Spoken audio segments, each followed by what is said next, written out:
if Chris and Amy would just go over two things: amazing, compelling case for support, and then ultimately what has been the outcome so far as we work through the model. You can't go to Spence. You can't find a co-chair unless you've landed case, and nobody does case for support better than Aimee Vance. Give her a hand. Hello, guys. Hall is a 6 degrees of separation. My uncle was Clyde Dixon, who co-founded Holiday Inn with Kimmons. This is Chris Burgin. We worked together for almost 2 years. Where did we first meet you, Chris? Nano 1. Yeah, 2017. We met and talked with him, and you've actually got your case for support there. So tell him your mission. You know that orphans, the life expectancy of orphans in Eastern European countries is 27 to 30 years. So we've developed a program that meets them when they're in the orphanage and has them prepared by the time that they leave the orphanage for either college or university, vocational school, something, to have a plan. And wish Tatiana was here with you today. She's our co-founder, but she's ill and she couldn't come. Tatiana is from Russia. She's a professor, was a professor at University of Texas in Arlington, and she also is our international director of operations. Tatiana, she no longer works for UTA because after our ramp up, we've been able to hire her full time. And and she does. And so does Chris. Yeah, we're gonna. So the average life expectancy is 27 to 30 years. They're very humble in the way that they talk about this. They don't talk about the real struggle that these orphans face a lot. But because they're so ill prepared when they leave that orphanage at 15 or 16 or 17, that they get into drugs, they get addicted, they get into prostitute, they get stolen by human traffickers. And so what they've done now is they have partners in Russia through churches and universities. In Russia, in particular, the government will pay 100% the cost to go to a university or trade school for orphans. That's room, board, tuition, books, everything. But they have to pass the entrance exam, which is similar to an SAT or an ACT. Unlike here in America, where our kids can take that test as many times as they wish, in Russia, they can take it one time. And if they don't pass, they don't get in.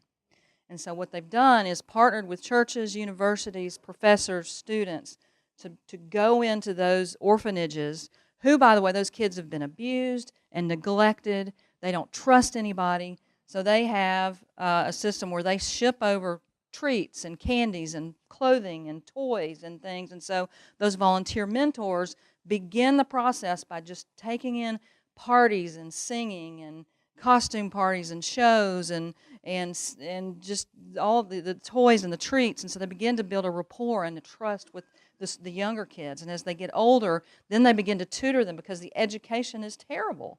And so they begin to tutor them and get them ready to take that entrance exam.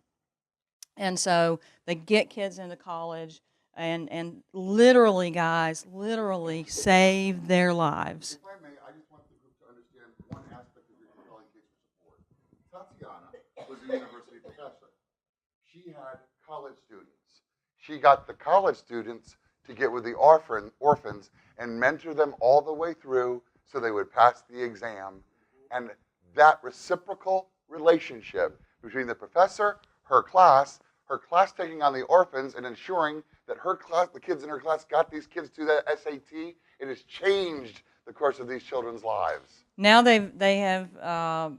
We'll talk a little bit more about it, but it's amazing. So just to take you through the case for support very quickly, we have a letter here from Chris that talks about his heart. I always like the executive director or the CEO to talk personally, passionately in that letter to the prospective donor. We have history of the organization, Timeline. when they started, timeline there. We answered the question, why Russia? Because there's a lot of political stuff, as we know, going on between the two countries. So we answered why Russia, and we talked about the fact that there's not a lot of help in Russia. And Chris had gone over for a trip, not really wanting to go. That's in his letter. He didn't really want to go. He just went, and he fell in. On my radar. Yeah, he fell in love. Timeline. Then we, why Russia, who they serve, a few of the numbers, outcomes. Then we talked about, went through programs, the different programs that they had in here.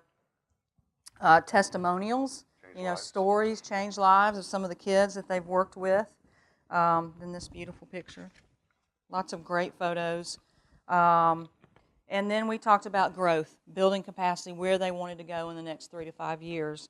Went into detail about that. We have a map here of everywhere that they serve. And then we have a cost breakdown. What's it going to cost over the next 3 to 5 years? What is it going to cost to make this happen? And what are the major gift opportunities? So since we've been into this campaign, in 2018 alone, they doubled their revenue. Completely doubled their cash flow and their capacity. Put Tatiana on full-time. Chris has got a salary. They're getting ready to hire a development director. Very nascent. This is how you start an organization. Even though Tatiana had this great model, she sat here and said, Jimmy, that first day, that rah day, I want you to know I enjoyed that, but you didn't teach me how to raise any money. She said that at dinner on the first day of Nano and devastated me in a wonderful way. Give him a hand. Hold on. Chris has one more thing. This thing here, guys, back in early February, the Root Family Foundation in Fort Worth, I had a meeting with their director. A friend of mine had set that up. We get to coffee, and the guy doesn't show. My friend calls, and he goes, oh, yeah, I forgot. I'm on the way.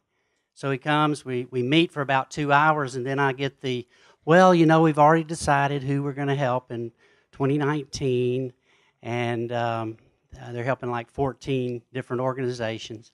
And I said, hey, that's fine. Tell us how we can be ready for 2020. And then we parted ways. Let me tell you, that night he calls me back. He says, Chris, your case for support's too strong. We want to help you now. He says, it's not much, but it's what we can do right now. Well, let me tell you, it's a lot. It's a lot. Give the number. Well, it's $6,000 for the first year, $500 a month. Okay. And what about the 15? Yeah, we do have another group from this document, because of this document, and us looking professional, and us having everything lined up like it's supposed to be. We were able to meet with a major oil company in Fort Worth who at first told us no, and this was over a year ago, told us no, but then they called me the last Friday of the year in 2017, and they said, we want to talk to you again. So January 17th of 2018, I went in and I talked again. Guys, it was a major gift. Unbelievable. It's $15,000 a month. Yep. Come on. A month. Yep. Because of this case document, I had a major business in our town. The guy comes to me and says, I have another check for you. I went to see him. He says, we want to tell you what we want to do, all of it next year. We want you to know what you can expect from us. And then he says, we're going to give you $1,000 a month. And because we're doing that, don't stop asking. If you need something, you come to me and you tell me what it is, and we'll meet that need.